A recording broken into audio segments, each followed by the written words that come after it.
Hello everyone, welcome back to my channel bio coordination. So last lecture में हमने types of immunity पे बात किया था। इसमें हमने कोर्स ओवरव्यू में चैप्टर इंट्रो और टाइप्स ऑफ इम्यूनिटी में हमने इनेट इम्यूनिटी कंप्लीट किया था। ठीक है, एक बार क्लासिफिकेशन के ऊपर चलते हैं, क्विक रिवीजन कर लेते हैं। टाइप्स ऑफ इम्यूनिटी में दो टाइप थे, innate immunity and acquired immunity. Innate immunity में four barriers, they are classified into four barriers: anatomical, physiological, phagocytic, inflammatory. इसका लास्ट लेक्चर में हमने स्टडी किया था। इस लेक्चर में हम पढ़ेंगे what is acquired immunity and it is also classified into active immunity and passive immunity. ठीक है, तो एक्वायर्ड इम्यूनिटी क्या होता है? It is a resistance developed by an individual as a result of an antigenic stimulus on invading pathogens. ठीक है, immunity is acquired active immune system of the body. ये कब आता है? हमारे बर्थ के बाद आता है। ठीक है ना, बर्थ के बाद आता है। अब इसमें नेचुरल भी होता है और आर्टिफिशियल भी होता है। They are of two types. ठीक है, अब इसके टाइप्स पढ़ने से पहले इसका कुछ ये है यूनिक फीचर्स है एक्वायर्ड इम्यूनिटी का, उसको हम स्टडी कर लेते हैं। सबसे पहला है specificity, ability of to differentiate various foreign molecules. अब हमारे अंदर बहुत सारे माइक्रो ऑर्गेनिज्म रोज आते ही रहते हैं, हमें पता भी नहीं चलता है। ठीक है, तो ये क्या करता है, उन बहुत डिफरेंट डिफरेंट डाइवर्सिटी के डिफरेंट डिफरेंट स्पीशीज के माइक्रो ऑर्गेनिजम्स को क्या करता है, स्पेसिफाई करता है। इसके अंदर ऐसा एबिलिटी होता है कि ये डिफरेंशिएट कर पाता है अलग अलग फॉरेन मॉलिक्यूल्स को। ठीक है, इस टाइप ऑफ पैथोजन को। फिर डाइवर्सिटी क्या है? सेकेंड है डाइवर्सिटी, रिकॉग्नाइज कर पाता है vast variety of diverse pathogens, और फॉरेन मॉलिक्यूल्स भी बोल सकते हो। उनको क्या करता है, रिकॉग्नाइज करता है, उनका स्ट्रक्चर रिकॉग्नाइज करता, तभी तो उसके अगेंस्ट में एंटीबॉडी बनाएगा वो। फिर discrimination between self and non self, it is able to differentiate between own body cells. Self मतलब हमारे जो खुद के बॉडी के सेल्स हैं, और फॉरेन सेल्स मतलब जो बाहर से आए हैं। ठीक है, फॉरेन पार्टिकल्स या पैथोजेंस जो बाहर से आए हैं उनको बोलते हैं। तो ये ये क्या करता है, डिफरेंशिएट कर पाता है, क्योंकि अगर डिफरेंशिएट नहीं कर पाएगा तो हमारे जो हमारे ओन बॉडी सेल्स हैं जो हमको चाहिए ही चाहिए, उसको भी क्या करेगा, ये डिस्ट्रॉय करता जाएगा। Fourth and last one is memory. When the immune system encounters a specific pathogen, अगर हमारे मान लो कोई अंदर एक पैथोजन आया, ठीक है, एनकाउंटर्स हमारे बॉडी में एक पैथोजन आया, तो ये उसका क्या करता है, फर्स्ट टाइम जब आता है वो पैथोजन, जब फर्स्ट टाइम आता है तो it generates the immune response and eliminates the invader. वो क्या करता है, उसको उसका मेमोरी जनरेट कर लेता है अपने अंदर। वो क्यों करके रखता है? ताकि जब वो सेकेंड टाइम आए, सेकेंड टाइम जब वो आए, वो जो भी माइक्रो ऑर्गेनिज्म है या पैथोजन है, तो उस और अच्छे से स्ट्रॉन्ग क्विकर और स्ट्रॉन्गर इम्यून रिस्पॉन्स दे सके उसके अगेंस्ट में। ठीक है, इसलिए वो मेमोरी जनरेट करके रखता है। फिर टाइप्स कितने हैं इसके? एक्वायर्ड इम्यूनिटी के भी दो टाइप है, मैंने बताया, active immunity and passive immunity. Active immunity क्या होता है? Resistance developed by an individual as a result of an antigenic stimulus invading pathogens. ठीक है, stimulus of an invading pathogen. Active immunity मतलब resistance developed by an individual as a result of an antigenic stimulus.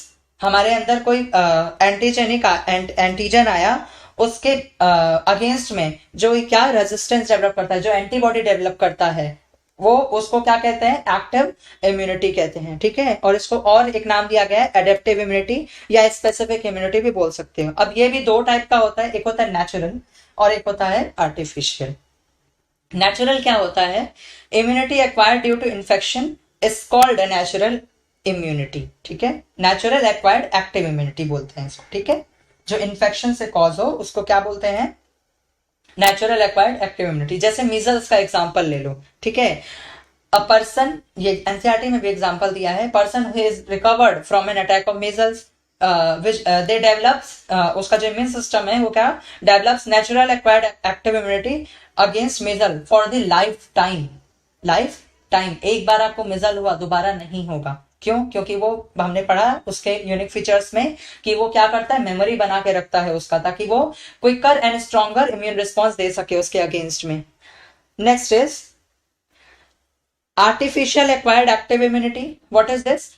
This immunity is acquired artificially by vaccination. हमको vaccination के द्वारा जो लगवाया जाए, vaccination के द्वारा जो हमको इम्यूनिटी दिया जाए, उसको बोलते हैं आर्टिफिशियल एक्वायर्ड एक्टिव इम्यूनिटी। ठीक है, वैक्सीन में क्या रहता है, डेड और लाइव पैथोजेंस रहते हैं। ठीक है, डेड और लाइव पैथोजेंस रहते हैं। अब आप बोलोगे लाइव तो फिर फायदा क्या है, वो आर्टिफिशियली ना वीकेंड रहते हैं, आर्टिफिशियली वीक रहते हैं, वो उतने स्ट्रॉन्गर नहीं रहते हैं कि वो हमको अफेक्ट कर सकें। वो इसलिए डाला जाता है, वो इसलिए हमारे अंदर डाला जाता है कि वो क्या करे, स्टिमुल एंटीजन हमारे बॉडी के अंदर आया, ठीक है, तो इम्यून क्या करेगा, रिकॉग्नाइज करेगा। हमने पढ़ा अभी कि स्पेसिफाई करेगा, सबसे पहले स्पेसिफाई करेगा कि ये फॉरेन मॉलिक्यूल्स है या अपना ही है, कोई अपना है या कोई बाहर वाला है, ये स्पेसिफाई करेगा। फिर उसको रिकॉग्नाइज करेगा, फिर डिफ्रेंशिएट करेगा, फिर उसकी मेमोरी बनाएगा, और अगर बाहर वाला होगा तो धक्के मार के बाहर निकाल देगा। ठीक है, तो उसका मेमोरी जनरेट करके अपने पास रख लेगा। जैसे पोलियो का वैक्सीन हमको लगाया जाता है, फिर बीसीजी का वैक्सीन लगाया जाता है। ठीक है, तो ये सबका हमको वैक्सीन लगाया जाता है। Second is acquired passive immunity और passive immunity. What is this?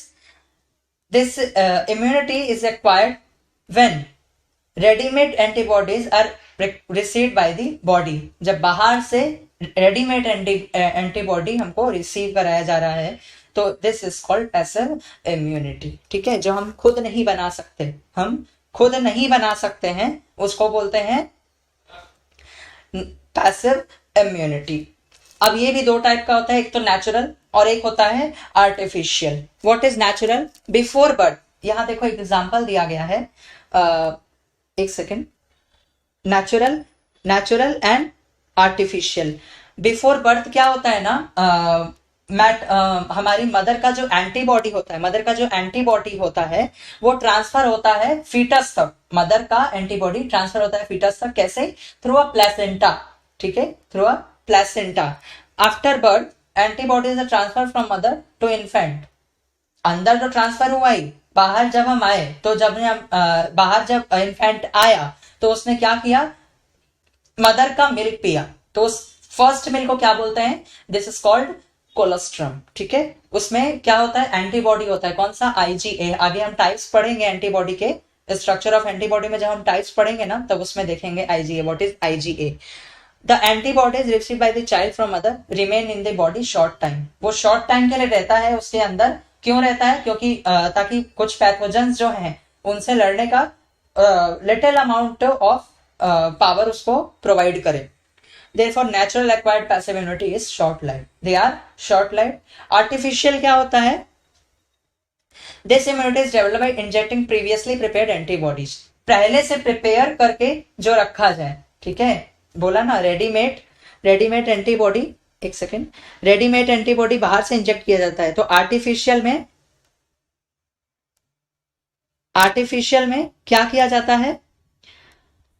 Inject किया जाता है previously prepared antibodies using serum of humans और एनिमल।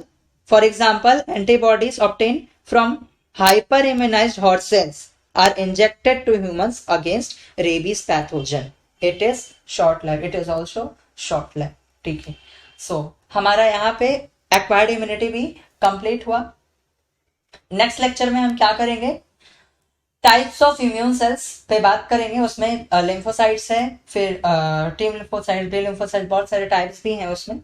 ठीक है, एंटीजन प्रेजेंटिंग सेल्स पढ़ेंगे, मैकेनिज्म पढ़ेंगे टी लिम्फोसाइट्स का, क्या क्या मैकेनिज्म है, कितने टाइप है, क्या क्या उनका काम है। ठीक है, सो नेक्स्ट लेक्चर में मिलते हैं, तब तक के लिए थैंक यू सो मच।